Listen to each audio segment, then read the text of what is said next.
warahmatullahi wabarakatuh. Selamat bertemu kembali dalam video pembelajaran Bahasa Indonesia. Masih bersama Ibu Meldawati MPD, Guru Bahasa Indonesia SMA Negeri 2 Sumatera Barat. Nah, semoga kali ini anak-anak masih dalam keadaan sehat dan dalam lindungan Allah Subhanahu wa Ta'ala. Semoga anak-anak sekalian masih tetap semangat meskipun belajar dari rumah. Anak-anak semua, kali ini kita akan membahas perbedaan antara teks sejarah dengan novel sejarah. Materi yang akan kita bahas ada dua, yaitu perbedaan antara teks sejarah dan novel sejarah dilihat dari segi isi dan dari segi bahasa. Mari kita kupas satu persatu. Yang pertama, kita lihat perbedaan antara teks sejarah dan novel sejarah dari segi isi. Untuk isi teks sejarah, semuanya berdasarkan fakta. Jadi fakta-fakta yang ada dalam teks sejarah merupakan fakta yang pernah terjadi dan dapat dibuktikan. Untuk itu, semua nama tokoh maupun nama daerah yang digunakan merupakan nama-nama yang sebenarnya. Berbeda dengan novel sejarah. Untuk novel sejarah, unsur fakta hanya dijadikan sebagai dasar sumber untuk menceritakan atau mengembangkan imajinasi pengarang. Jadi di dalam novel sejarah, penceritaan tidak bisa dibuktikan dengan hal-hal yang pernah terjadi. Karena apa?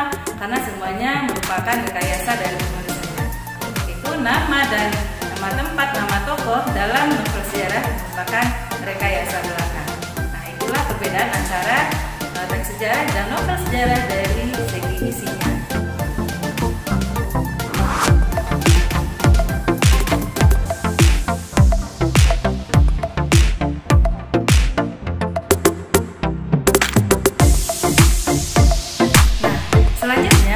Bahas pula perbedaan antara teks sejarah dengan novel sejarah dari segi kebahasaan.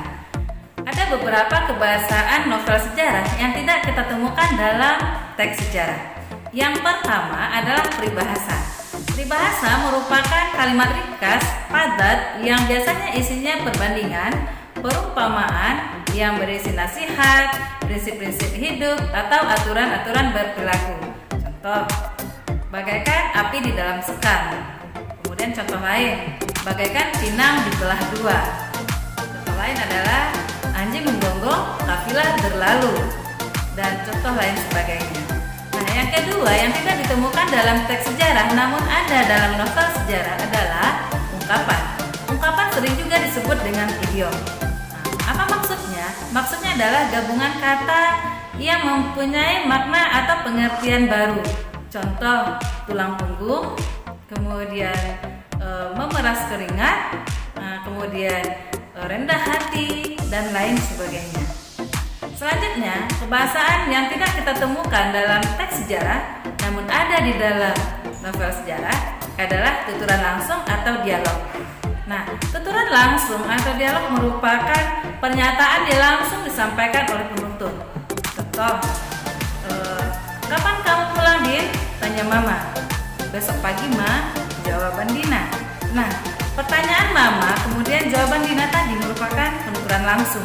Jika dituliskan, maka penulisannya diapit oleh tanda petik dua.